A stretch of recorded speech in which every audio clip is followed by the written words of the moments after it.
Tchau! Bom, olá, boa noite.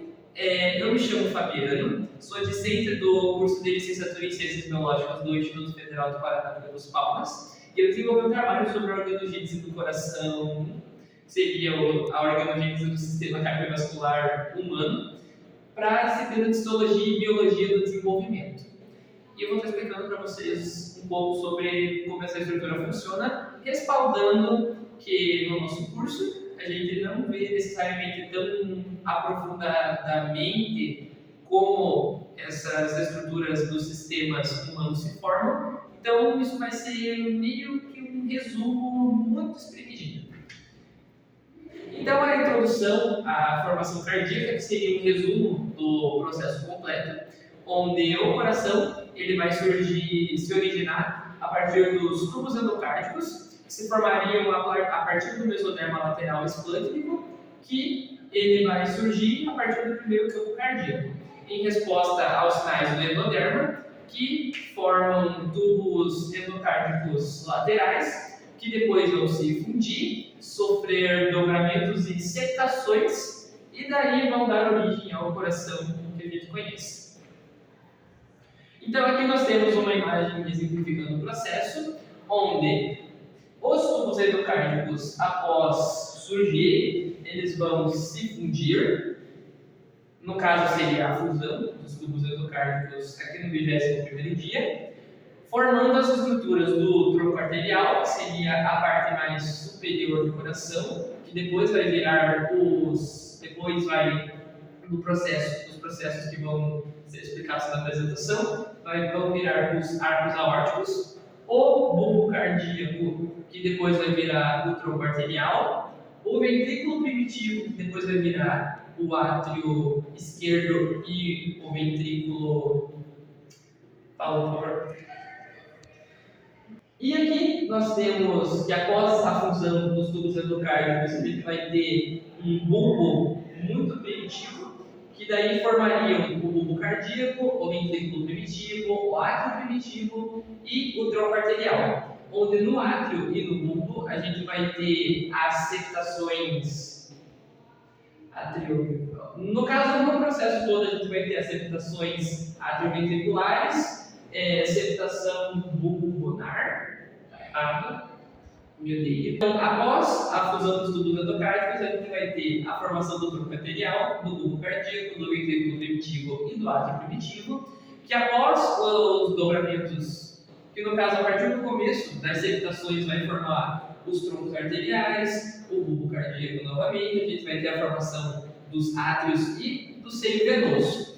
Aí aqui, no que seria correspondente ao 23º dia, e a gente vai ter no 24º o início dos dobramentos, e ao final a gente tem o precursor do coração, já com os átrios e ventrículos separados.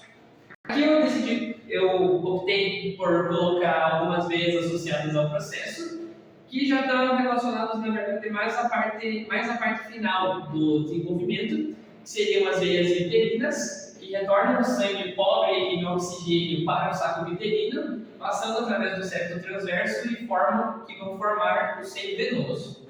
Nós temos também as veias umbilicais, que transportam o sangue rico em oxigênio do saco coriônico e que correm em cada lado do fígado também.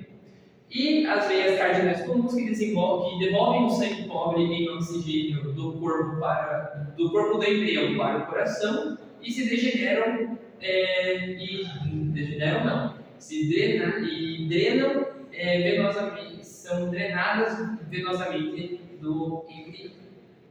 E as veias cardinais comuns que devolvem o sangue pobre em O2 do corpo do embrião para o coração e vão drenar venosamente, vão ser responsáveis, no caso, pela drenagem venosa do embrião.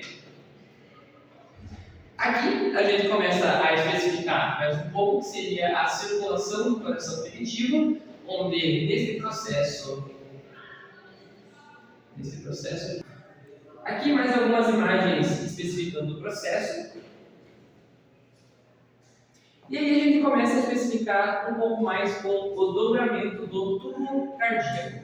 onde ele vai sofrer dobramentos cefálicos e laterais durante a quarta semana do desenvolvimento do embriãozinho, como o nosso professor nos ensinou. Esse processo ele vai mover os tubos endocárdicos para a linha média, formando o início do tubo primitivo. O tubo ele vai crescer em comprimento e se curvar, originando regiões específicas, como o seio venoso, que seria influxo, o átrio primitivo, ou ventrículo primitivo, e o trato de saída, que seriam as duas partes da região inferior do coração primitivo. E os dobramentos eles vão reposicionar essas estruturas, as alinhando para uma futura divisão das câmaras cardíacas.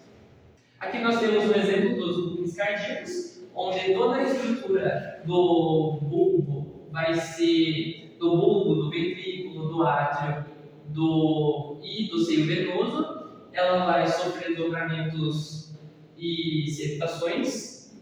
Essa imagem está um pouco resumida demais e já foi mencionada, mas tudo bem. E aí, após os processos, o coração vai começar a ganhar uma carinha um pouco mais final, por assim dizer. Aí nós temos as septações atrioventriculares, onde elas vão ocorrer entre a quinta e a sexta semana do desenvolvimento do embriãozinho, onde vai se formar o septo primo, que ele vai descer em direção aos coxins endocárdicos, deixando o ósteo premium. Antes do fechamento completo, abre-se o ósteo secúndio e em seguida se forma o septo secúndio, que deixa o forame oval. Estes septos eles se formam os coxins eles vão ser derivados do mesodermo lateral esplâncnico e ali eu fiz cagada já. Entre a quinta e a sexta semana nós temos o início da septação atrial, onde o septo primo vai descer, onde vai se formar o primeiro septo primo, ele vai descer em direção aos coxins endocárdicos, deixando o ósteo primo. Antes deste fechamento completo, abre-se o ósteo secundum e em seguida ele vai se formar o septo secundum, que deixa o forame oval. Este rearranjo não vai permitir a comunicação direita-esquerda durante a gestação e ele vai se fechar somente após o nascimento do embriãozinho. Vai ter uma imagem mais ao final da apresentação, eu vou conseguir exemplificar as diferenças da circulação embrionária e depois do nascimento, que vai separar os átrios definitivamente. Aí formariam duas câmaras, não consigo achar um jeito de exemplificar, mas no caso seria um círculozinho que depois vai ser dividido no meio para separar o sangue rico em oxigênio do sangue pobre em oxigênio. Aqui nós temos uma exemplificação da septação atrioventricular, onde basicamente a gente tem ali que eu falei, que vai começar no círculozinho, após alguma série de processos a gente vai ter a formação ali, basicamente, de uma fendinha que vai dividir os dois, permitindo a entrada e a circulação de oxigênio. Aí nós temos as septações ventriculares, onde o septo interventricular começa a se formar com uma parede muscular que cresce a partir do assoalho do ventrículo primitivo, que seria basicamente o início do desenvolvimento do septo interventricular. E inicialmente essa separação ela é incompleta, restando apenas o forame intraventricular, onde este forame é fechado pela fusão do septo muscular com os coxins endocárdicos e o septo conotroncal. E este processo ele não vai gerar a separação direta do ventrículo e do ventrículo direito e do ventrículo esquerdo. Então eles meio que ainda vão continuar juntinhos. E aqui nós temos um exemplo dessa septação, onde a formação das trubéculas cardíacas seriam A e C, que seriam os cardiócitos que ainda estão em diferenciação. Aí, com a expansão clonal dos cardiomiócitos, a gente vai ter a formação das trabéculas e das camadas e da camada compacta, que após serem remodeladas, vão formar a trabécula e a camada compacta de múltiplas camadas. Ou seja, ela vai sair de algo meio retinho e vai formar algo mais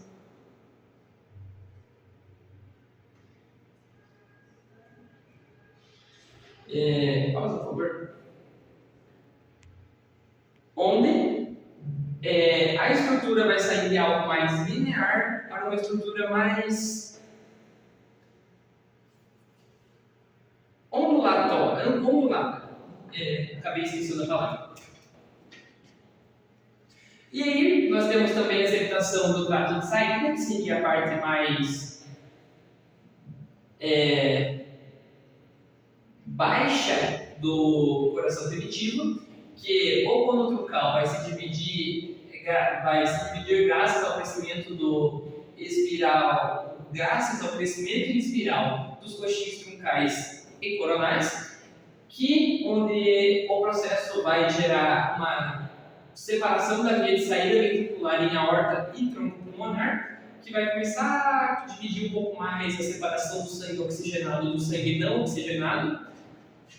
E essas válvulas semilunares da aorta, da artéria pulmonar, vão se desenvolver a partir do tecido dos coxins, e assim o sangue ele vai ser corretamente direcionado.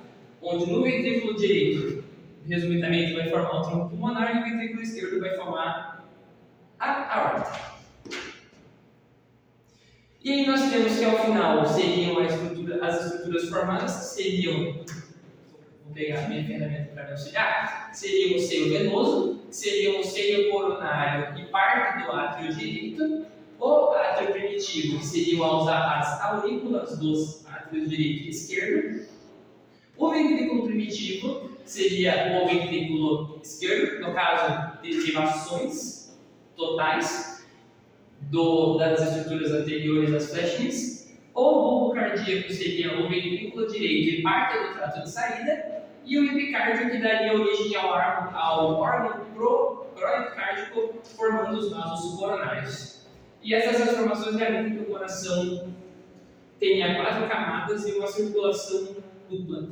Ou seja, especificando um plano para melhores questões didáticas, a parte que seria dividida ao meio vai formar uma outra septação que formaria 4 camadas e uma dupla circulação, permitindo uma melhor passagem da circulação sanguínea. E aqui nós temos uma exemplificação do processo por imagens, onde aqui nós temos a formação das artérias arcofaríngeas, o tronco arterioso, o átrio esquerdo, o ventrículo, fenda bulbo ventricular, seria o sulco cardíaco, o bulbo cardíaco, o átrio direito, a aorta cortada, estruturas já mencionadas anteriormente. Isso ainda vai sofrer mais alguns processos, mas que vai estar no próximo slide. Então, as estruturas formadas são basicamente estas, e aí nós temos o nosso coração definitivo, que na 8ª semana ele é dividido em 4 camadas, sendo os átrios e os ventrículos alinhados com os grandes vasos, e as circulações pulmonares e sistêmicas estabelecidas para a vida pós-natal. Eu vou explicar um pouco mais no próximo slide. Então, aqui nós já temos que as circulações já passam pelo coração todo, voltando e saindo dos pulmões e gerando ar, e assim, com a formação da válvula tricúspide, a válvula aórtica, a válvula pulmonar e a válvula mitral, que vão fazer a correta circulação do sangue pelo coração e também de oxigenação. E aqui nós temos a diferença que eu quis trazer para vocês aqui nesse contexto de circulação, onde na circulação no feto, que seria quando ele ainda está dentro da mãe, ou da estrutura dentro da mãe, no caso, aí ele vai estar deixa eu só ler o nome rapidinho, que seriam as fendas vermelhas, que seriam as transportadoras de oxigênio, vão estar conectadas à placenta. Então, a placenta, que vai ser o principal órgão de comunicação com o embrião, que vai garantir que ele sobreviva, ainda vai estar aqui e vai ser responsável por fazer a troca de ar para o coração começar a funcionar. Também vai estar associado com a formação dos outros sistemas, que seriam o respiratório e o início do sistema digestório. E também, no caso, a principal diferença é que a gente tem a placenta incluída e que esse tubo, quando o embriãozinho nascer, essa placenta vai ser degenerada pela ausência do cordão umbilical, que conectaria o embrião até a mãe, gerando uma boa comunicação e permitindo. E aqui nós temos o exemplo final da circulação, onde na circulação fetal, basicamente, nós temos que o embrião vai estar conectado pelo cordão umbilical à placenta, e após o nascimento do embrião, a placenta que vai ser responsável por mandar o oxigênio para o embrião poder terminar ali o seu desenvolvimento, simplesmente. E após o nascimento, a placenta vai sair, né? Ela não vai mais existir. Então, a conexão com a veia direta no caso, a veia cava inferior, ela vai sumir e assim o embrião vai passar a viver sem essa dependência completa da placenta. E aqui eu quis trazer para vocês umas doenças relacionadas à má formação do sistema cardiovascular. E nós temos, por exemplo, uma das doenças que eu trouxe é a dextrocardia, onde o coração vai estar posicionado do lado direito do tórax em vez do esquerdo. E se ela for isolada, geralmente não vai causar sintomas. Então, ao invés do coração nascer alinhadinho, ele vai nascer um pouco para a direita, podendo ocasionar ali uma má respiração e, no geral, o indivíduo consegue viver muito bem mesmo com essa calma. E para finalizar a apresentação, eu quis trazer para vocês algumas doenças associadas à má formação do sistema cardiovascular. E uma das que eu apresentei nos slides foi a dextrocardia, onde o coração basicamente vai nascer, vai se formar um pouco mais para a direita do tórax em vez da esquerda. Então, em vez de ele ficar alinhado, conforme a simetria do bebezinho aqui, ele vai ficar mais onduladinho. Mas, no geral, não causa muito problema esse processo. Aqui nós também temos o desvio do septo ventricular, que seriam onde no coração haveria uma abertura no septo ventricular, permitindo que o sangue oxigenado e o sangue não oxigenado se misturem. Assim, o indivíduo vai ter um pouco mais de dificuldade para respirar, e vai influenciar também numa cianose, um esforço cardíaco extra e uma sobrecarga pulmonar, porque ele vai ter que trocar muito mais, no caso, se esforçar muito mais para conseguir assimilar os processos sanguíneos envolvidos. Aqui as minhas referências que eu utilizei: o livro da Embriologia Humana do Larsen, um livro muito bom, inclusive cedido por uma das professoras do nosso colegiado, que seria